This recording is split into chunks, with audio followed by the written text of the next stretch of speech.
How does a place with almost nothing become one of the wealthiest on Earth?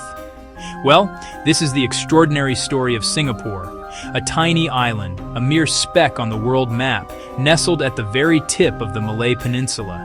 It has no vast farmlands, no rich mineral deposits, no great rivers to power its industry. For much of its history, it was a quiet place, home to fishermen and traders. Yet today, it stands as a shining metropolis, a global hub of finance, technology, and trade.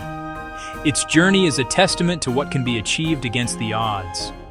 This island nation is a place of immense contrasts and surprising harmony.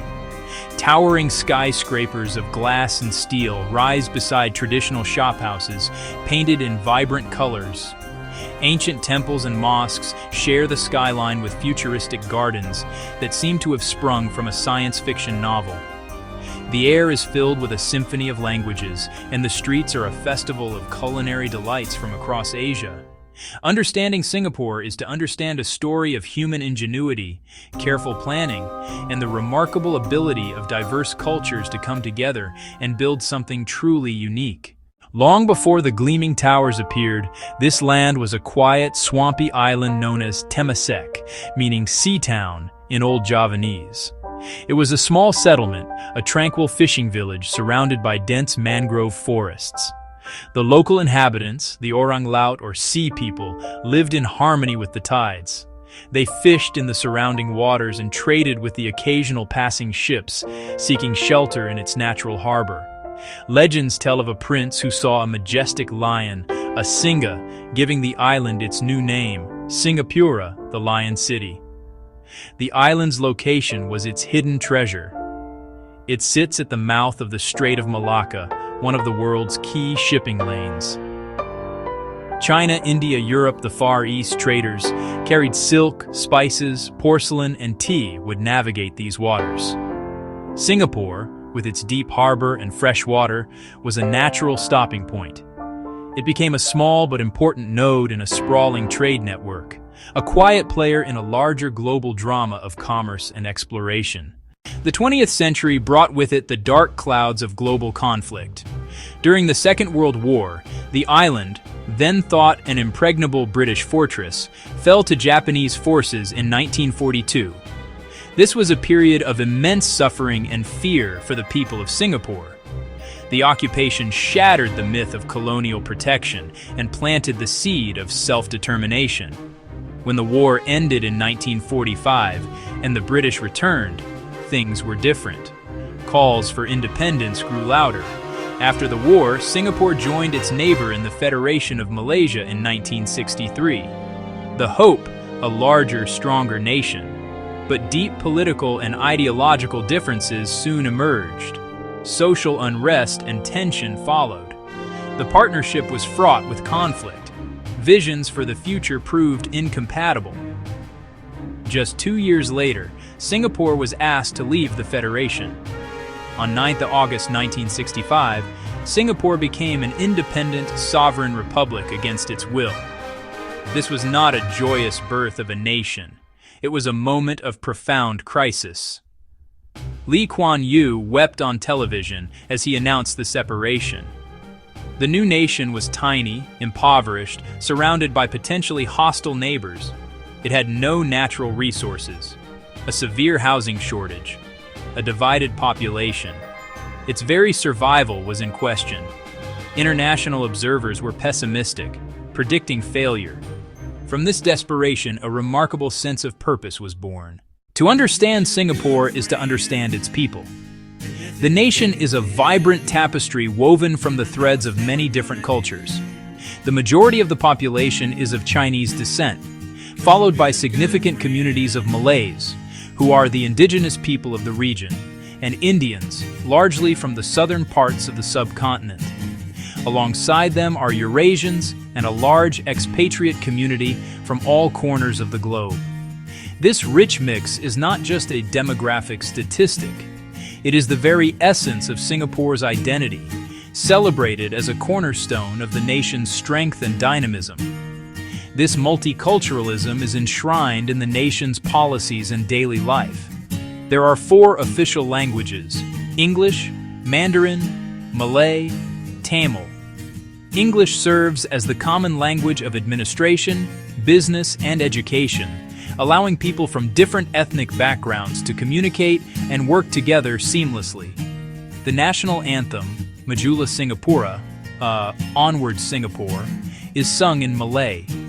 Public holidays are designated to celebrate the major festivals of each community, including Chinese New Year, the Muslim festival of Hari Raya Puasa, the Hindu festival of Deepavali, and the Christian holidays of Good Friday and Christmas. Nowhere is this cultural fusion more deliciously apparent than in Singapore's food. The nation is a food lover's paradise. How did a nation with no natural resources build such a powerful economy? Their only resource was their people and their strategic location. They doubled down on the island's historical role as a trading hub. The port was modernized and expanded relentlessly. Today, the Port of Singapore is one of the busiest in the world. Thousands of ships arrive each year, transferring goods from giant container vessels to smaller feeder ships that serve the entire region. This transshipment activity is a massive engine of the economy. Alongside trade, the nation actively courted foreign investment. In the early years, the government focused on attracting multinational corporations to set up factories, creating much-needed jobs for its people, political stability, low taxes, a skilled workforce, an efficient, low-corruption government. This strategy was incredibly successful. Electronics companies, manufacturing firms, pharmaceutical companies, turning the island into a high-tech manufacturing powerhouse. This created a virtuous cycle of growth, investment, and increasing prosperity for its citizens. As the nation developed, its economy evolved. The focus shifted from manufacturing towards higher-value services. Singapore deliberately transformed itself into a leading international financial center. Singapore presents a remarkable vision of what a city can be. Despite being one of the most densely populated countries on Earth, it is surprisingly green. This is the result of a deliberate, long-term vision to create a city in a garden. From the very beginning, leaders understood that a high quality of life was essential to attract talent and make the island a pleasant place to live. Trees were planted along every new road. Pockets of land were set aside for parks, nature reserves. This commitment to greenery is woven into the very fabric of the city's urban plan. This greening effort has culminated in one of the world's most spectacular urban parks, Gardens by the Bay. This is not just a park, it is a statement. Giant, tree-like structures called super trees, covered in living plants, tower over the landscape, collecting solar energy, collecting rainwater. Two enormous climate-controlled conservatories, the Flower Dome, the Cloud Forest, houseplants from all over the world. It is a stunning fusion of nature, technology, and art, symbolizing Singapore's ambition to be a leader in sustainable urban development. Singapore's story is one of incredible success, but the nation is not one to rest on its laurels. Its leaders and people are acutely aware of the challenges that lie on the horizon. As a small island nation with an open economy, it remains highly vulnerable to global shifts in trade, politics, and climate. One of the most pressing concerns is its aging population. Birth rates are low, and the population is growing older, increasing strain on healthcare and social support systems. The nation also faces profound environmental challenges. As a low-lying island, it is vulnerable to rising sea levels. Securing a sustainable water supply has always been a priority, and the country has become a world leader in water technology. NEWater turns recycled wastewater into clean drinking water.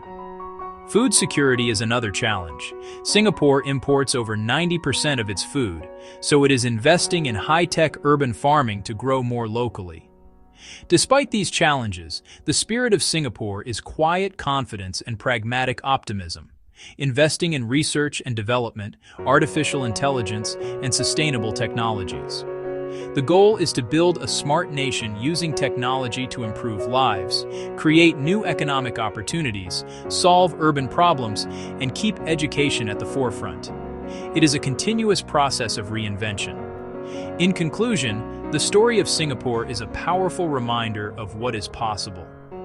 Foresight, planning, and a united people transforming a resource-poor island into a global leader, determined to write the next chapter of its remarkable story.